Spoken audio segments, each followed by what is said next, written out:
Heart-start automated external defibrillators deliver life-saving therapy in an emergency. To ensure that your defibrillator is ready to deliver that therapy whenever an emergency occurs, it performs daily self-tests. It produces a single chirp or triple chirps to alert you about certain device conditions that may impact its readiness in an emergency. In this short video, we explain how to interpret these audio chirps. We're using the HeartStart OnSite to illustrate these instructions, but they also apply to the HeartStart FRX and the other members of the HS1 family of defibrillators, including the HeartStart HS1 and the HeartStart Home. All of these defibrillator models look like one of the devices shown here. When the green ready light is flashing and the device emits no chirps, the device is ready for use.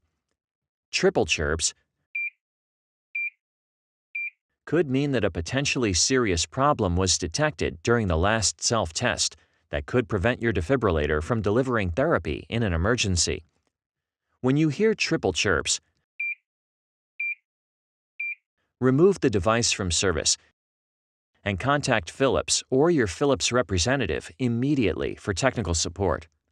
In the unlikely event you hear triple chirps during an emergency rescue, press the flashing blue I button and follow the voice prompts. Not ready for use. Remove and reinsert battery to test. Removing and reinserting the battery during a rescue can temporarily clear some errors and may enable the defibrillator to deliver therapy. Once the emergency is over, contact Philips or your Philips representative immediately for technical support.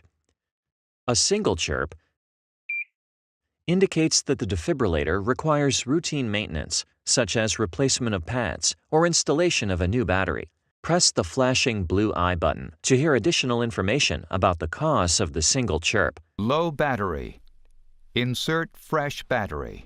Perform the necessary maintenance to resolve this issue and return the defibrillator back into service.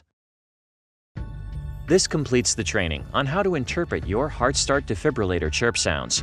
For additional information about the use of your device, consult the owner's manual